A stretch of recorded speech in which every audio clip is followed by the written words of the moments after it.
The views expressed, opinions given, and any communication made between the hosts and guests of What Are You Afraid of Horror and Paranormal Show do not necessarily reflect the views or opinions of Para X Radio, EMC Network, or all services that play this show. The hosts and services are not responsible for the actions of their guests, and the original rights of all intellectual property is retained by the creator, and all work is used with either permission or Creative Commons license. The show is for entertainment purposes only.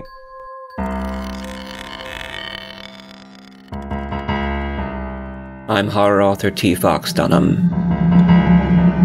And I'm horror author and filmmaker Phil Thomas. And tonight we're asking you, what are you afraid of?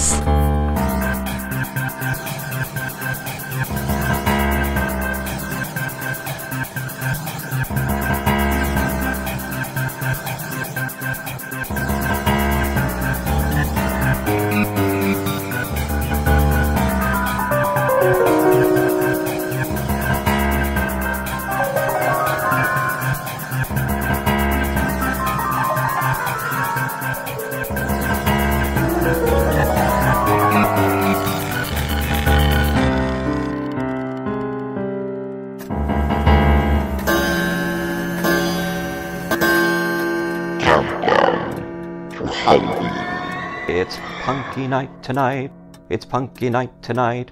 This is What Are You Afraid of? Episode 151, The Haunted World of Michel Belanger. Phil, Halloween's always such a busy time for us. Have you noticed that? No, I never noticed that. Never picked up on that. Never noticed that, huh? People are always like, are you going to enjoy your Halloween? And I'll be like, when I can get a chance to, sure. It's just my busiest season, and I know it's your busiest too. As horror. It is, and sometimes it's tough to just take a step back and, soak it all in and enjoy it, but we do our best. We do our best. Well, usually we're traveling this time of the month, but not this year because of COVID. But last year we were at Cape May at the Marquis de Lafayette Hotel. That's one of our most popular episodes, too, and had a lot of fun walking the streets, collecting ghost stories from the staff and the people that live there. Remember that?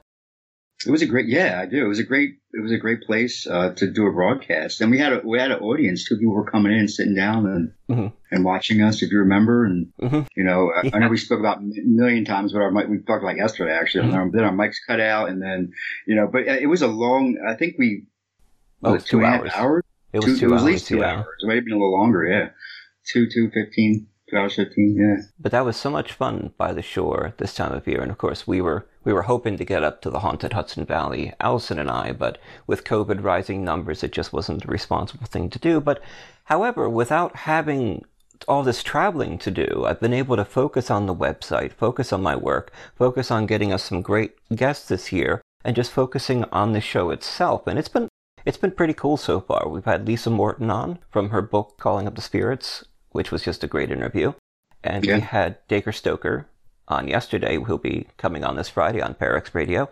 And this episode, I'm very happy to introduce Michel Belanger is an occult expert, educator, media personality, and author of over 30 books on paranormal and occult topics. Founder and lead clergy of the magical group House Capura, Michel Belanger is most widely recognized for her work as a psychic on A&E's Paranormal State and Osbourne Media's Portals to Hell. Consulted for numerous documentaries, books, and courses, Belanger has lectured on paranormal and occult topics at colleges and universities across North America and was National Merit Scholar. A prolific and versatile creator, Belanger has contributed work to projects as wide-ranging as Marvel AR, HBO's True Blood, CNN Headline News, CSI, Nox Arcana, and multiple RPGs. To learn more about Belanger's work, start by exploring www.michelbelanger.com, where you'll find classes, books, music, and events at the Retreat Center, Inspiration House. Follow Belanger on Twitter, YouTube, Facebook, and Instagram under the handle Sithin Akim. Check out her work and books at www.michelbelanger.com. Hello, Michelle. Welcome to the show. Hello, and thank you for having me. Oh, we're very happy to have you. I'm so glad we get a chance to speak to you. I mean, I've seen you on television before, and I've seen you on the various episodes that you've been in, and I got in contact with you through Katrina Weidman. She's such a mensch. She really is. She's she's so great, and I was so glad we got a chance to speak to her this October. We've had her on the show a couple of times, and we've had Heather Taddy on the show a couple of times, and we're sort of... we had her on last October, I believe. Yeah, Heather was incredible and a great guest, and we're just so happy and fortunate to have you here with us. So, okay, Michelle, you have a long history of working with the paranormal, the occult, psychic energies, and people call it supernatural, but it's just, I would almost call it extra natural. It's a part of our natural world, but we choose not to perceive it. So, what was it like growing up with your unique perception of the worlds? I think the hardest part was going to school and realizing that it wasn't considered normal for anybody else, or at least not everybody else. I grew up in a family where psychic stuff was accepted and we talked about it. I was encouraged not only to be open about the experiences, but also to question and to research them, which I think spills forth in all of my work since, where I kind of sit on this fence between an experiencer and a researcher, and it's a comfortable liminal space for me. Yeah, and as a psychic investigator for Paranormal State, you did what you called walkthroughs. Can you tell us about doing a walkthrough, the process, and what you'd experience? The idea behind the walkthrough was to do a psychic sweep of the location as an additional way of measuring or trying to tune into centralized areas of the haunting. So for myself, there's a point in Paranormal State where I transitioned from doing this with my eyes open to wearing a blindfold. And at first the blindfold was a little weird to people, but it helped me rule out physical cues and essentially front loading in the locations so I could focus only on what the space felt like psychically on an energetic level.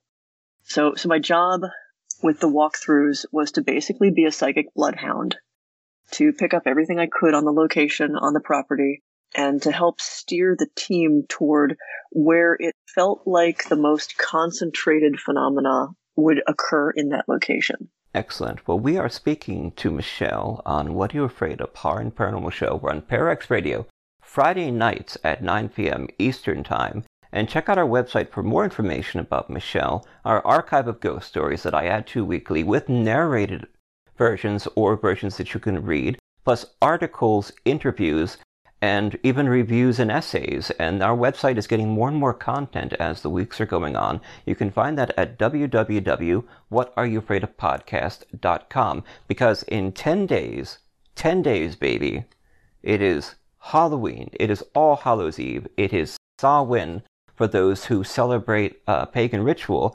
And Phil, it's like the month just vanished.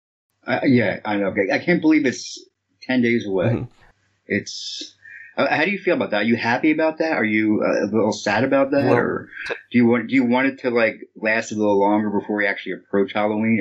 That's a question for both of you too. I think that this is going to be known as the lost summer of 2020 in our generation. The lost year. The lost year of 2020. Yeah. So we've really looked forward to Halloween, and of course it's our busiest season. So I've just been constantly nonstop moving. The thing that I've looked forward to most has been writing my Ravenloft adventures for my D&D group when we got started playing online, which is something I'd never done before using Roll20.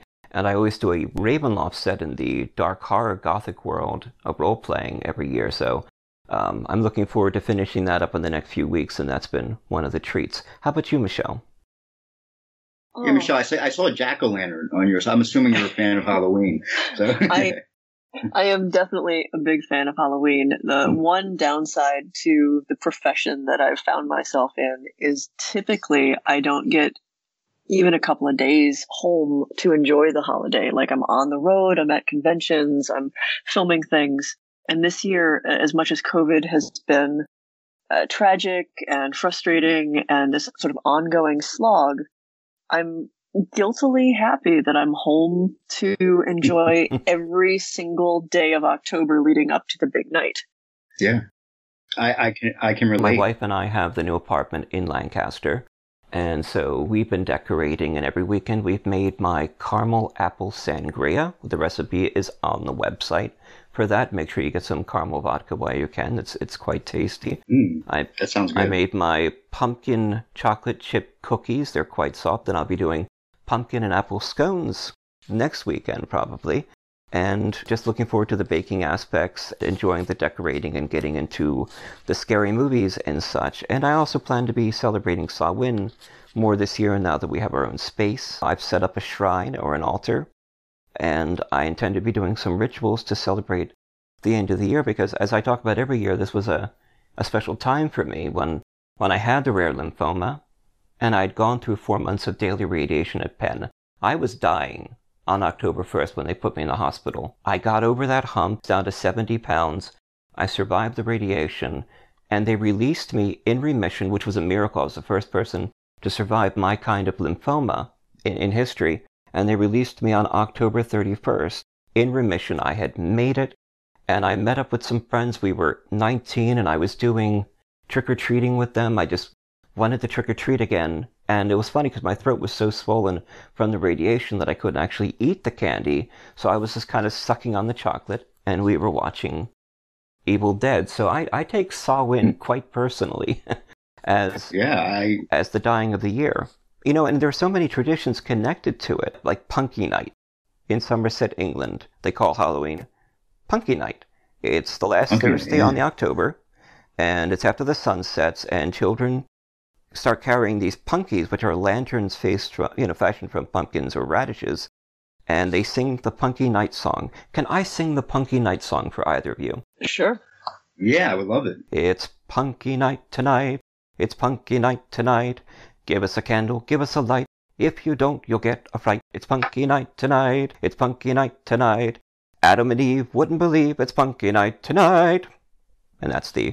Nice. There you go, thank you. I don't think I've ever heard that. Yeah, wonderful little traditions. But I like it. From around the world. But yeah, and I know, I think Mischief Night is called Cabbage Night in certain areas, because they throw cabbages against the door. Yeah, and demand money and stuff. That's an English tradition. But this is episode 151, The Haunted World of Michelle Belanger.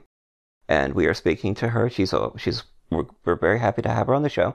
So we're approaching the Pagan Fire Festival of Samhain. In a previous interview, I was reading your interviews the other day, you said Samhain is a time when that radio signal achieves a special point of clarity.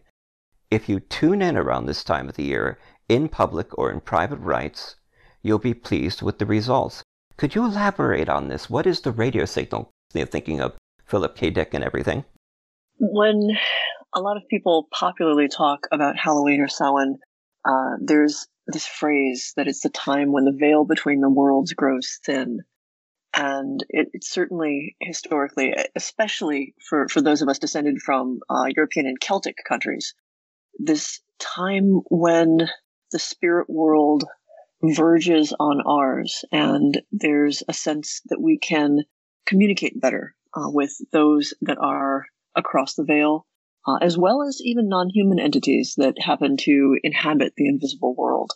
So it's a time when, and I think it's connected to the dying of the year, that sort of like rare, reminiscent flavor that comes from everything falling through the stages of decay, where we have one foot here and one foot in the other world. And that sense of communication from everything not in a physical body, everything that's moved beyond, is something that we can turn our attention toward. I know half my family is Irish, and like the Dumb Supper, where you sit and you invite ancestors, past family members, and you give them a place at the table. This is the best time of year to make an invitation for our blessed dead and our loved dead to come and communicate with us. That's wonderful. I love the way you put that. And I've done that a few years, set placements for family members to come visit, or sent them letters, or I think about them. So I sort of divide my energy between the scary side of Halloween and then, of course, the renewing side of Samhain as the turning of the year. And I've always sort of felt like the various other worlds, Tir na Nog, the various islands, they're sort of in orbit and Samhain is when their orbits align and match, and you can sort of jump from one world to the next. But this is episode 151, Haunted World, of Michelle Belanger on What Are You Afraid Of? Horror and Paranormal Show. We're on Parax Radio, Friday nights at 9 p.m. And you can check out our website at www.whatareyoufraidofpodcast.com for all previous 150 episodes. There's a page for each, plus our archive of ghost stories that you can listen to or read, plus articles, information about our guests, links, and even the music of our beloved David Walton. He's put together an album of his scary music from Bandcamp, and you can download it there. This Halloween, prepare yourself for the terrifying suspense thriller Spell, starring Omari Hardwick from the TV show Power and Loretta Devine. Marquis, played by Omari Hardwick, awakens from a plane crash, and he's imprisoned by a mysterious woman who's practicing hoodoo magic. He desperately tries to break free to save his family from the sinister rituals that await. Spell is premiering on all digital platforms October 30th. It's rated R from Paramount Pictures. Go over to our website at www.whatareyoufraidofpodcast.com, where we'll have more information on Spell, and also how, if you want to review it, let us know, and we might be able to get you a free code to check it out this Halloween. But it sounds like a delightful film, something different than zombies and vampires, so go over it and check out Spell, out October 30th. Well, we'll be right back with Michelle on episode 151.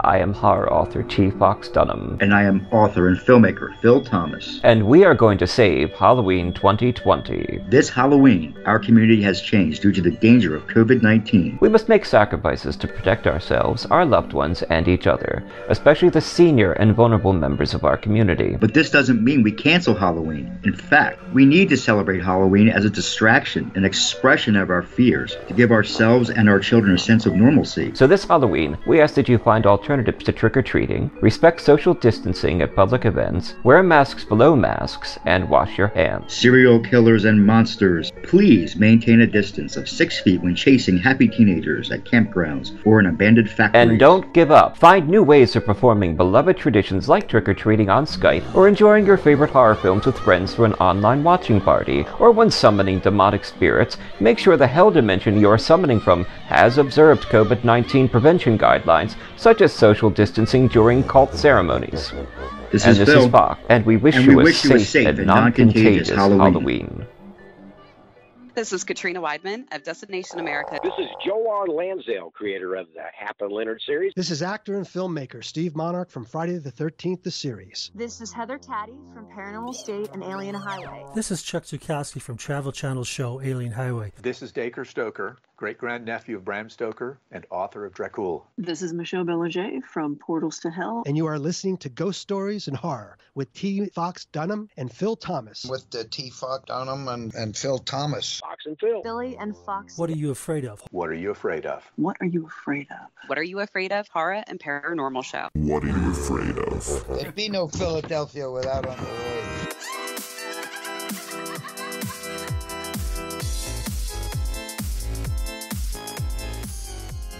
We are back on episode 151, speaking to the wonderful Michelle, and we're talking about Samhain, ghosts, pagan beliefs, Pumpky Night, throwing cabbages at doors. It's a lot of fun. Yeah. Have you ever thrown cabbages at doors? Have you ever done that? I personally have not thrown cabbages at doors, and I haven't even thrown eggs, although that was a much more popular missile for the trick part of trick or treat when I was growing up. Yeah, I believe when I was 11, 12, went out with my friends on Michigan a couple of times. Never did anything super crazy. Just we did toilet paper and threw eggs and stuff like that, you know. And I remember we also threw acorns at some passing cars, which is not, you know, the best thing to do. And one of them was a cop car.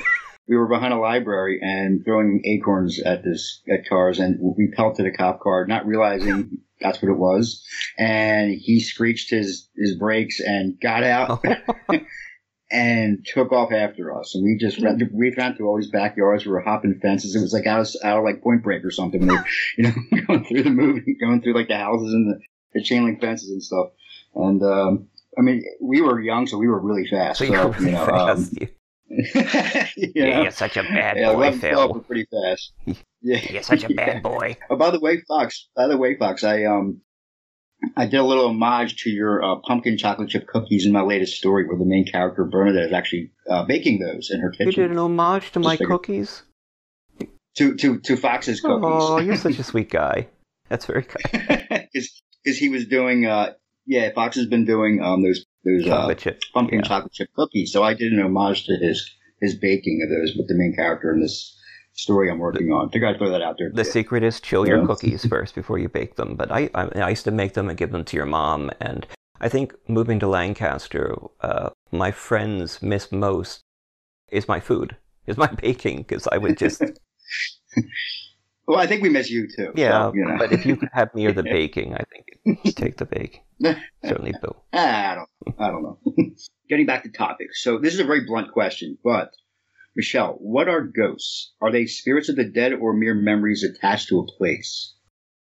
When I use the term ghost, I'm using it to indicate the remnant of a living human being who is no longer in body, but who is self-aware and conscious. So the lingering spirit of a human being. That's not to say that there aren't a number of things that aren't intelligent people, hanging around. Residual hauntings are probably the most common haunting people run across. They will often mistake them for ghosts and assume there is an intelligent spirit attached, but a residual haunting is more an echo. These are the instances where we hear of something that repeats and seems to be caught in a loop. Anne Boleyn walking forever to have her head chopped off, or all of the soldiers in Gettysburg constantly joined in battle and dying under gunfire and cannon. In residual hauntings, it's more like the land or the space itself soaked up a moment of intense emotion. And the echo of that resonates down the years to us, and especially to people who are sensitive to it. And you've been to Gettysburg, Michelle, correct? Yes. Yes. Have you ever had anything happen there? Yes, I had a really interesting experience at Gettysburg. I was with the Paranormal State crew, and I was late to one of the presentations, and I got a little turned around. So they were at Little Round Top, and I ended up going across one of the battlefields. And I've long held the thought that most of Gettysburg's hauntings are residual, that something about the land itself holds the echo of the battle, because I have a hard time wrapping my head around each and every individual soldier people perceive being literally the trapped spirit of all of those people. And in walking across the field that afternoon, it was like walking through flashbulb moments of the battle, where there were different pockets of it held into the ground. And so I'd be pulled here to see someone catching a cannonball to the chest, and over here there's someone sighting down a rifle, and there's the sound and the smoke and even the taste of the acrid stuff on the air. And one or two seemed to be sentient in the sense that they looked back at me, but most of it was like a movie that had soaked into the ground where all this blood was spilled. Like a movie that soaked into the ground where all the blood was spilled. I look at it from a shamanic point of view. I work with bardic energies, and for me it's more like gene loci, the spirit of the place. Mm-hmm. The land remembers, the place remembers, and you're almost walking through a memory of what's happened in these traumatic times, or just sort of glimpses in dreams of a certain area or a house, or something with a contained energy and personality, having these recollections of these moments that have either scarred or imprinted the psychic film, the psychic residue. So we're getting to the ghost story part of the show, which I'm really looking forward to. What are some of your scariest those encounters with something paranormal that scared you deeply? Probably one of the scariest ones was at Gen Con, which is a gaming convention. We were up in Milwaukee. We were running one of the live action role play games. This was 2000. And as a gaming group, of course, like a bunch of us were all piled in a room together, and we were in the Hotel Wisconsin. And I'm, in my, however old I was in 2000, I mean, I was born in 73. Something about the room that they put us in second. They had to move us from one room to another. The first room was fantastic. We slept fine the first night. Nothing was too weird. It was an old hotel, the usual sort of thing. And we're, of course, exhausting ourselves doing the gaming stuff. And we had to move to this room kind of in the basement of the hotel and at a different wing. And it just, walking into it felt wrong. To the point where to the point where we nervously laughed at one another and asked, who got murdered in here? My buddy at the time, we didn't just game together, we also did a lot of magic and energy work together, and we sort of learned with one another along the way. So he was, no slouch for picking up weird stuff. And I knew if he was also sensing it, independent of me, it wasn't simply that the room looked kind of weird. It was a completely different layout. It seemed older and dingier. What happened to me in that room was I ended up laying on the bed and taking a nap. And I would believe it was a night terror if it hadn't also happened to my buddy. And when we compared notes afterwards, this was what really stuck with me. In the half-waking state, I became aware of a man in the room, a presence. He was Caucasian. He had sandy brown hair. He had glasses, and he came over to the bed, and I had a sense that it wasn't me in the bed so much as someone else he'd done this to. And he was laying over me. He had his hands on my throat, and I'm trying to push out of and push through this experience, and it's like trying to surface through a pond full of molasses.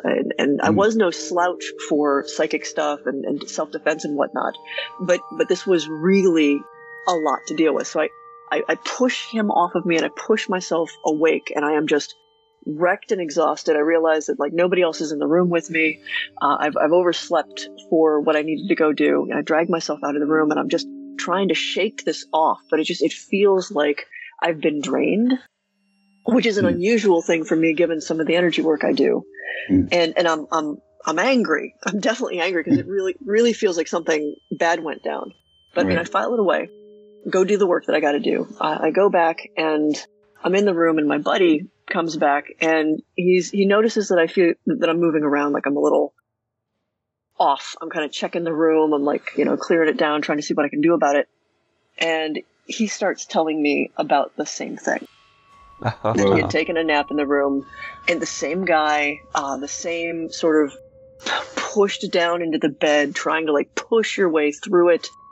This assault, and the sense that someone may have been murdered in the room, or certainly was assaulted in the room. It was deeply unpleasant. Wow. When we were checking out, I talked to the person behind the desk, and I was like, hey, room blah, blah, blah. You might want to warn people that room is really haunted. Something is not okay in there. And the girl looks at me, and she's like, we're not allowed to talk about that. Wow. Excellent. Wow. that would stick with me too. We're not allowed to. The kicker to it was as we started to load out and leave the hotel, we went down a hallway that we hadn't been in, and there's a plaque on the wall. And I paused to look at the plaque, and don't ask me why you would put a plaque to commemorate this fact, but a plaque, nevertheless, there was, commemorating the fact that Jeffrey Dahmer had worked in that hotel. Oh dear. Oh. Wow. Oh. Wow. Yeah, I certainly wouldn't be able to eat another meal there. Yeah. No.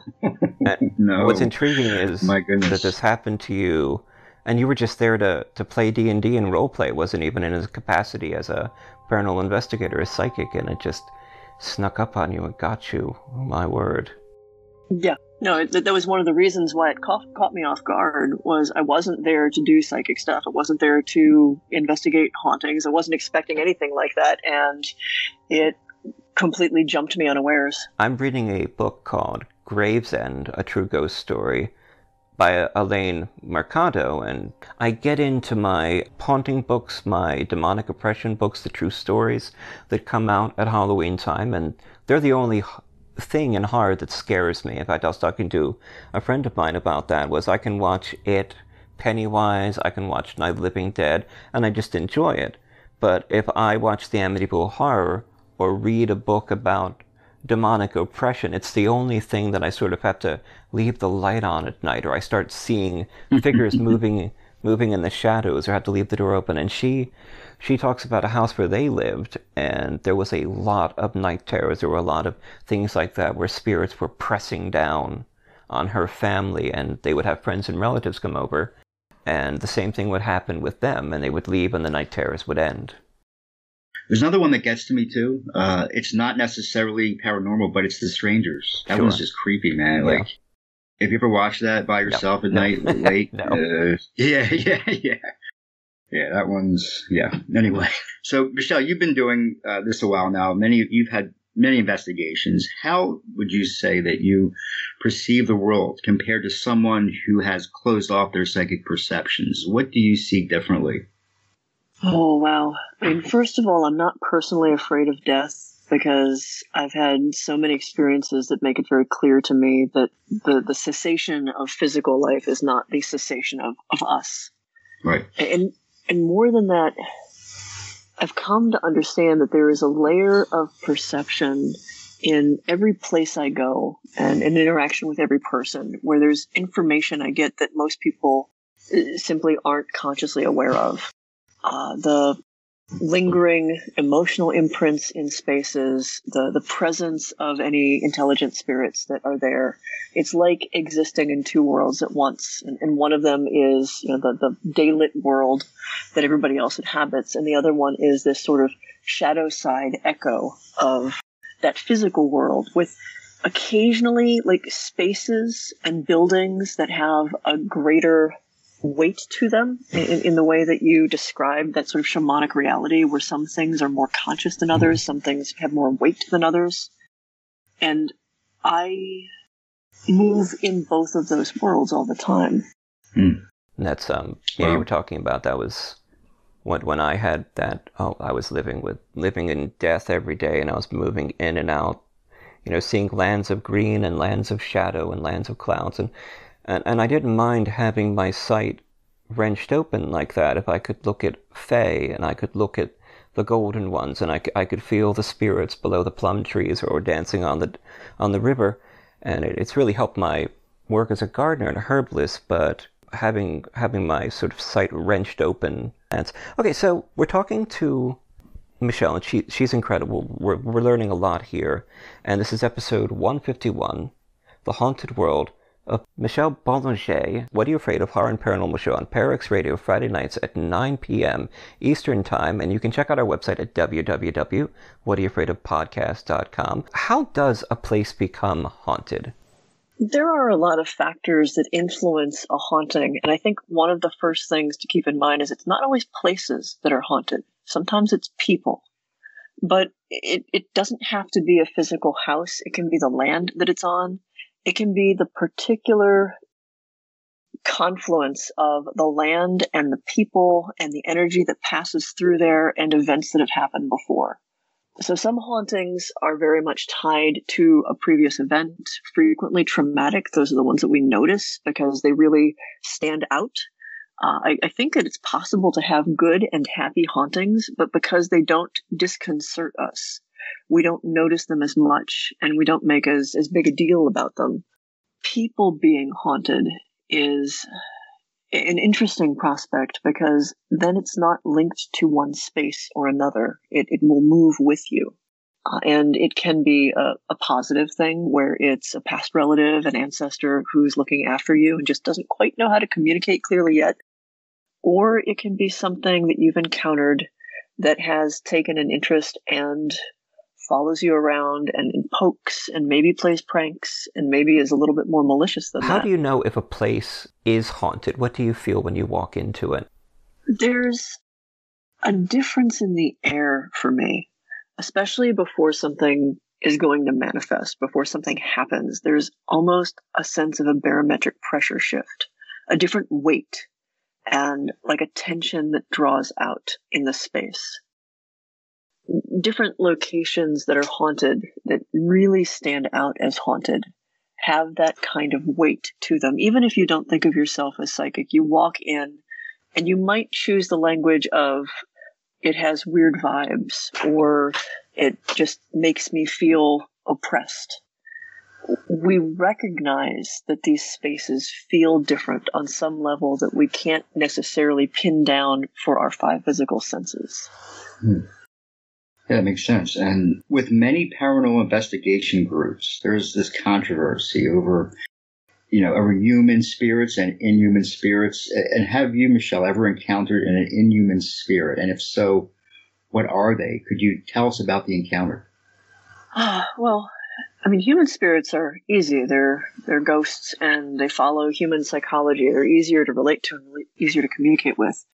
Inhuman spirits, the one thing in paranormal investigation is a lot of people think if it's a non-human entity, it's automatically a demon or demonic. And that's not true, because you have non-human entities that are fae or fairies, that are nature spirits, spirits of place. They may never have been human, but they may be adjacent enough to the human realm that we can at least still communicate with them.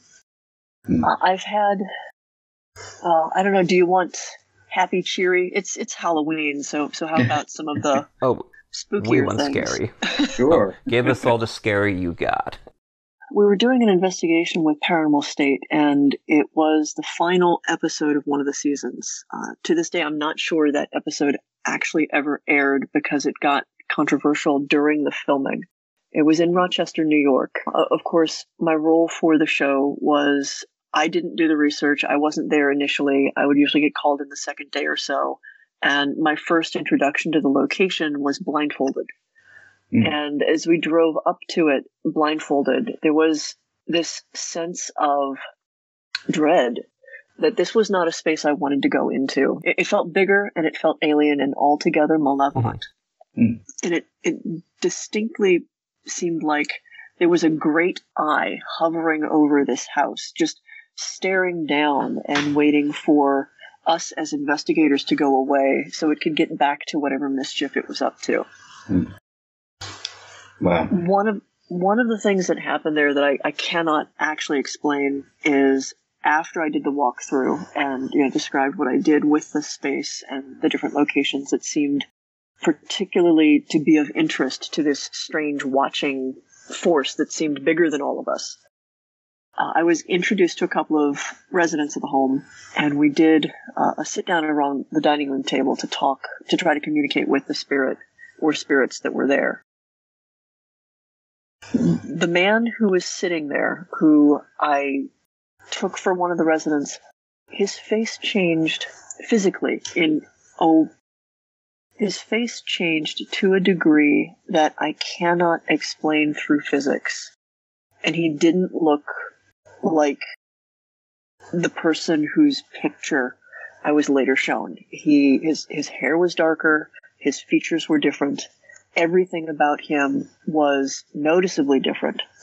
The thing that stood out about that was we were there to investigate the woman of the house, and the claim was that she was the one being demonically oppressed. And I called him out because it seemed to me that he was the actual focus of this. And in calling him out, I'm pretty sure that's one of the reasons why we got shut down from the investigation, because he did not appreciate that. Whatever was riding him did not appreciate that, and he no longer wanted us to investigate. Indeed. Yeah, that sounds pretty terrifying. So what do demons want from us? Well, for me to identify it as a demon, it has to be non-human in the fact that it's never been born a human, it's never run around in human skin. There's something about it that is antithetical to even being in a human body in a natural way. It has to be intelligent, self-aware, and focused on people. Obviously also malicious, but focused on people in a way that it has an unusual fixation on humans, on influencing them, on changing their behavior and ultimately kind of crawling into their skin. And I think that's tied to the sense that they can't be born the way that most spirits are, and they want to be part of this physical world. They just don't know how to work and behave in it. They're alien to it on a profound level. Alien in a way that they don't interface right. Like everything about them is wrong. So they're alien, essentially. That's always what I felt. If I ever sense something like that, it does feel like something alien. It's something... I noticed that there are paranormal investigators and there are victims of hauntings, and I get worried and weary when they start constructing stories and begin trying to find logical explanations and rationalities for the things that are happening to them. And I'm thinking to myself, but these are things that, if it's demonic, have never been human. So they may not function like humans. They may have different alien desires, needs, and wants that we don't have as human beings. And it's very hard to understand perhaps what they need because they're just an entirely different species. It's one of the lines that I draw between a human spirit and something that's non-human is the psychology of it. If it's a human spirit, you can relate to them. They function like people do. We can broadly predict their behavior, their motivations, their needs, and therefore we can meet those needs, or we can at least negotiate with them to either get them to keep the peace in a space or get them to move out of it. When you're talking about something that's non-human, it's non-human to its core. It does not function the way we do. It does not have the same motivations that we do. We're going to be very challenged to try to understand and predict what it wants and why and how it will ultimately behave, which honestly makes it most dangerous. Yeah, I actually have a demon featured in the book that I did, Worst Afterlife Ever, the upcoming book. I have a demon featured. I have a demon featured in it. They're called Dimples in the book. Dimples, and they're actually not malicious. They're actually pretty jovial in the book. Kind of like a fey, different thing altogether. And of course, they're not so much like the demons from Buffy the Vampire Slayer, or of course my favorite, Angel the Vampire with a Soul. We'll be right back with Michelle on What Are You Afraid Of? Horror and Paranormal Show. We're on Parax Radio Friday nights at 9 p.m. And check out our website at www.whatareyoufraidofpodcast.com for a page for every episode, our archive of ghost stories, information about Michelle, and all 150 episodes of the show. We will be right back getting you your spookies for Halloween. Lying around, lost in my brain with the sound of believing. Ghosts of you appear from time to time, driving or sitting on the train like you were there, but not with me. Oftentimes I wonder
Abby Zendaya, Ghosts of You.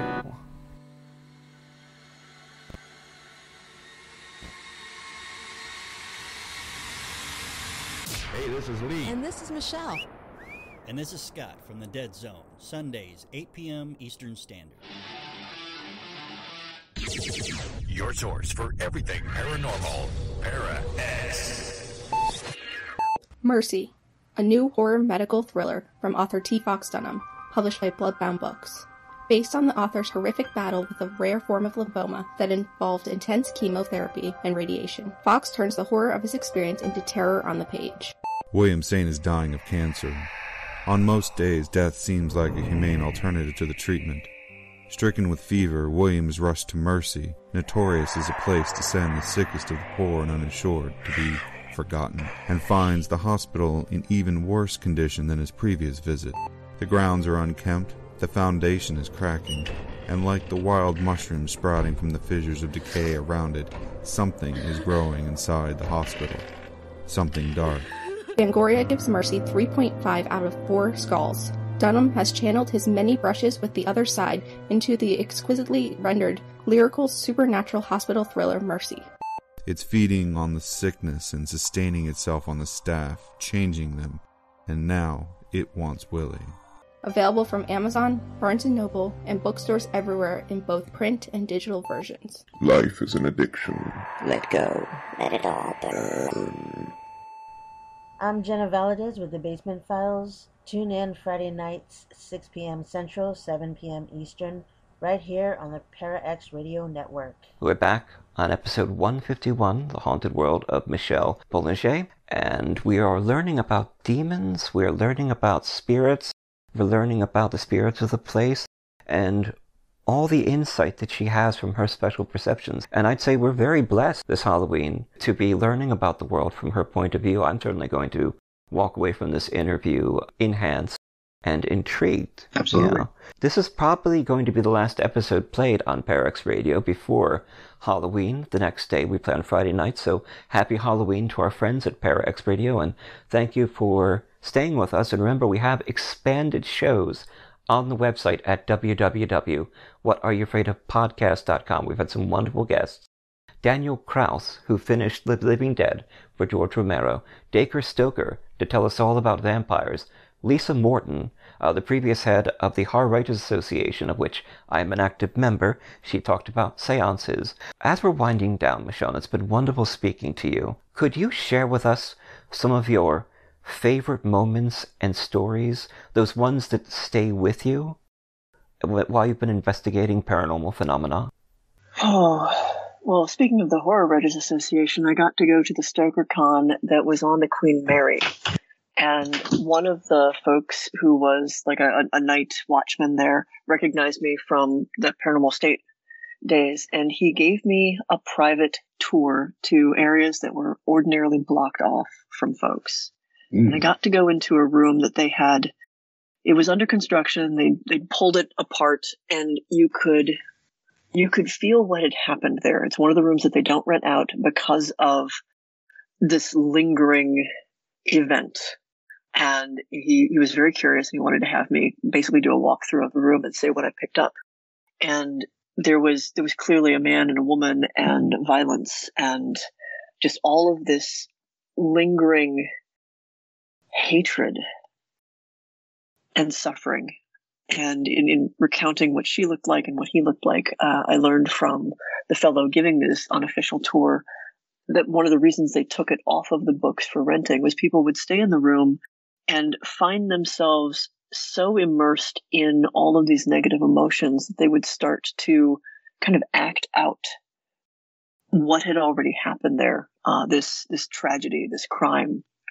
And not necessarily to the point of actually committing the crime, but if it was a husband and a wife on a honeymoon, they would find themselves fighting and struggling with one another. They would just be in foul tempers, and everything was because of being saturated by this imprinted event in that room. So that was a pretty cool experience. Not that the horrible, results was cool, but being able to see sort of like, pull back the curtain and get to see this this great old haunted ship and see some of the places that not everybody else gets to go. Yeah, that must have been a really, really cool experience. Yeah, it sounds. For our Halloweeners who are planning on trick-or-treating, please attend one of the COVID-safe events. Go to a trunk or treat, or we suggested the Skype trick-or-treating with family members and having a bowl of candy ready. And if you must trick-or-treat, please stay within social distancing of other people outside of your home and respect the bags that are set up and try not to get too close and wear your masks, please, because you can still have Halloween this year. We can still take care of each other. Absolutely. Absolutely. What I'm doing in our neighborhood is I am making individual bags of goodies for all the kids. And I've made arrangements with their parents where I'm going to be the Great Pumpkin. And I'm going to go around in the dark and leave bags on everybody's doorstep. Oh, nice. That's wonderful. I wish I knew people in Lancaster more. We could do that. That was one of the things we were really looking forward to living here, was having a community and being able to do trick-or-treating and such. But I still decorated my windows with the orange lights, and I have my shrine set up on the main table, and next weekend we'll be carving pumpkins, maybe turnips. I keep hearing about carving turnips, which is something right. They look incredibly bizarre. Like, they really look like somebody's nightmare if you do them right. I need to try this. We're going to carve turnips. And something I plan to do this autumn that I've never done before is harvest the culinary herbs that I've been growing in my windows. And I'm going to try, for the first time, making my own candles. Yeah, that would be... Do some cleansing candles with blessings on them, like a mint sage with maybe a little rosemary for cleansing. Of course, sage is used for cleaning homes, and I'll be doing a good smudging on October 31st to celebrate the turn of the year and the beginning of the... Did you get your smudging stick? I have some, yes, and I have...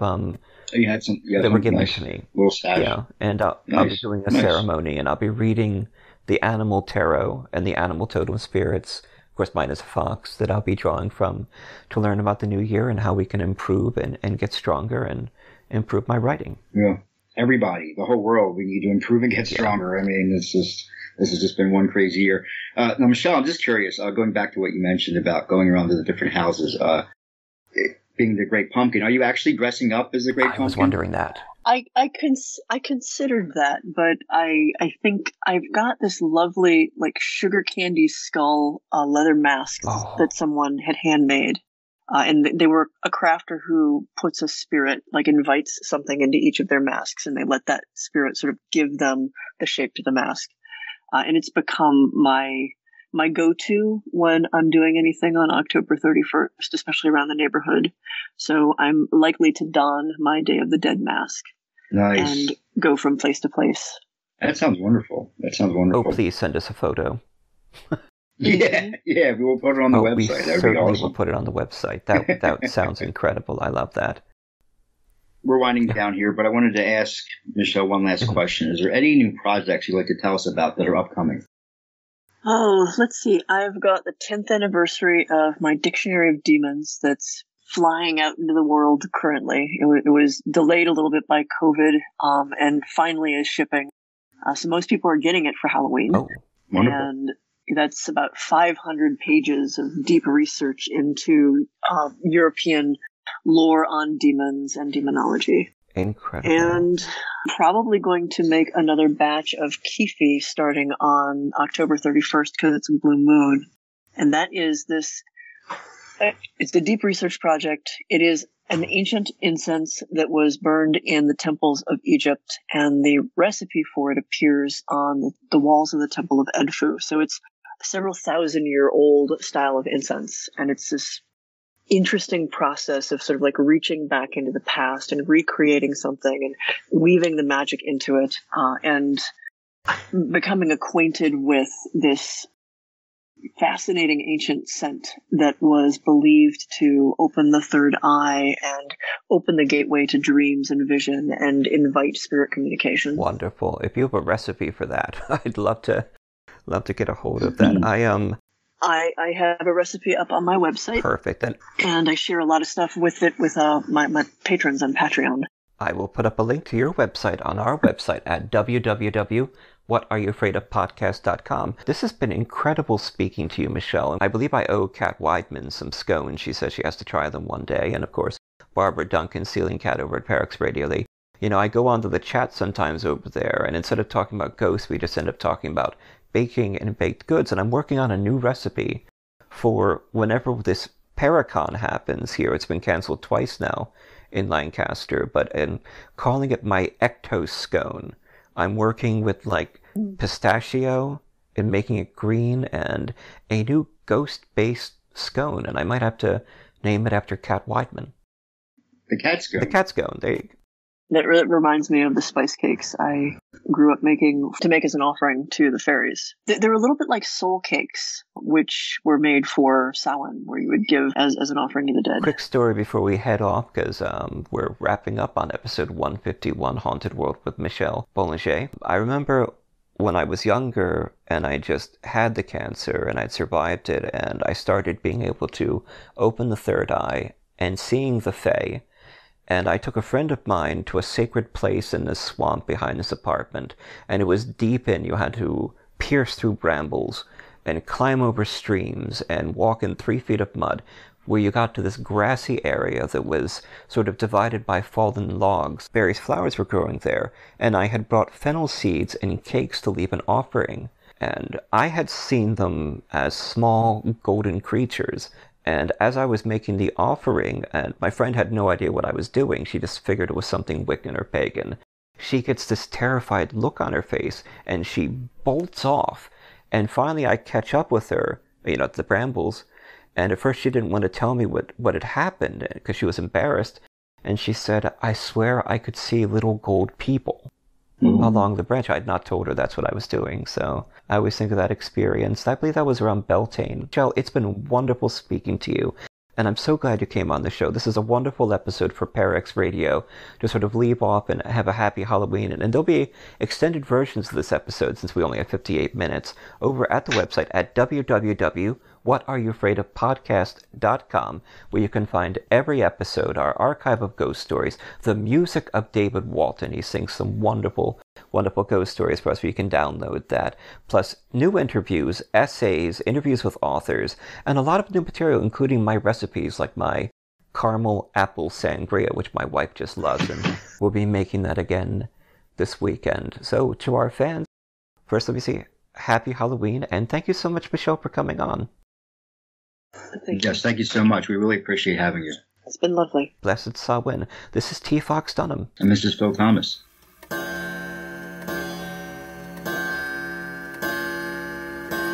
It's Pumpky Night tonight. It's Pumpky Night tonight.